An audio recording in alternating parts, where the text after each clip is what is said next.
आप देख रहे हैं ड्रामा सीरियल नीम। अगर आपको हमारी ये वीडियो पसंद आए तो हमारे चैनल ड्रामा हब को सब्सक्राइब करें और बेल के आइकन को प्रेस करें। नई वीडियो सबसे पहले आप तक पहुंचे। आप उसको वॉच एंड लिसन करते रहें और देखते रहें हमारा यह ड्रामा। दूसरी जिमल जो होती है ना, वो वहाँ पे खड़ी होती है अपने घर में। बाद में जिमल वहाँ से वापस आ रही होती है। जिमल के साथ जो दोस्त उसका दोस्त होता है ना, जो उसके साथ शादी करना चाहता है, वो भी क्योंकि उसके बाबा साहब की डेथ हो चुकी थी जिमल के, इसी वजह से वो अजहार ताज़ियत के लिए वहाँ पे आया होता है। जिमल अब उसको रुखसत करने के लिए बाहर की तरफ बढ़ रही होती है। दूसरी तरफ करामत भाई गंदी नज़र रखे हुए होते हैं। ठीक है, वो जिमल के ऊपर नज़र रखे होते हैं क्योंकि वो जिमल के साथ शादी करना चाहते हैं और हर सूरत करना चाहते हैं। वो किसी भी सूरत जिमल को नहीं माफ़ करेंगे और ना ही जिमल को छोड़ेंगे। ठीक है, वो जिमल से ही शादी करेंगे, उसके अलावा किसके साथ शादी नहीं करेंगे। तो भाई साहब जो होते हैं ना, उनकी थोड़ी नज़र भी गंदी होती है, इसी वजह से शायद वो ना अपसेट से होते हैं कि अब इसका क्या हल किया जाए। ठीक है, तो दूसरी तरफ हल हो ही नहीं सकता क्योंकि हल बाबा साहब जाते जाते हर एक चीज़ का करके गए हैं। वो कुछ नहीं किया जा सकता इसमें।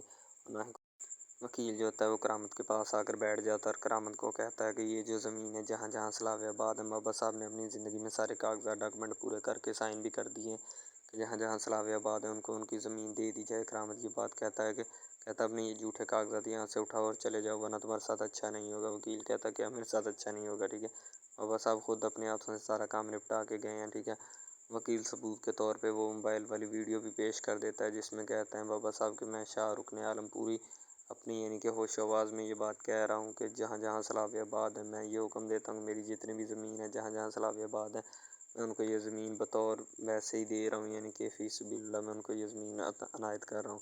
ये बात सुन के ये वीडियो देखकर करामत के रोंगटे खड़े हो जाते हैं।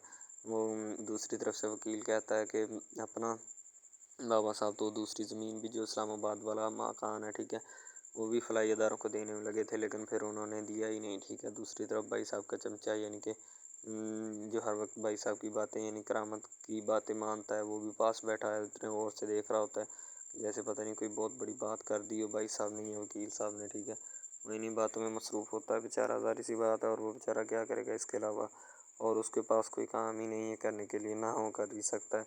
तो वो कहता है अच्छा ठीक है वकील साहब जाएँ आप। तो दूसरी तरफ करामत जो होता है वकील को डांट देता है और कहता है कि जाओ जमीले छोड़ के आओ, वकील साहब को कहीं गिर ही ना जाए वकील साहब। ठीक है, तो दूसरी तरफ जमील उठता है और उठकर कहता है जी ठीक है करामत भाई जैसा आप चाहें। ठीक है, भाई साहब जैसा आप चाहें। दूसरी तरफ बाबा साहब भी कहते थे और भाई साहब भी कहते थे, यानी कि बाबा साहब पहले सरबराह थे उस ख़ानदान के। अब दूसरी तरफ करामत है। करामत वो वीडियो मोबाइल में देख कर बाबा साहब की बहुत ज़्यादा यानी कि हताश हो जाता है कि बाबा साहब ने सारा काम तो पहले ही निपटा दिया, अब मेरा क्या करेंगे। ठीक है, मेरा काम मेरे लिए तो कुछ भी नहीं बचाया बाबा साहब ने। वो इसीलिए तो परेशान था, इसीलिए तो बाबा साहब को उसने सफ़ाई से मिटा दिया ताकि मैं सारी ज़मीन हड़प कर। जिमल कोई भी बात जो है ना करामत भाई से नहीं करना चाहती। वो बाबा साहब की कब्र पे खड़ी होती है और वो अपने अंदर मुंह में ही कुछ गुलखानी पड़ रही होती है बाबा साहब की कब्र को रोशन कर। कभी कभी करामत के दिल में ख्याल आता है कि मुझे हरगिज़ ऐसा नहीं करना चाहिए था, मैंने बहुत गलत किया। ठीक है, अगर मैं ऐसा ना करता तो फिर क्या ही बात थी। ठीक है, लेकिन फिर अब वो ख्याल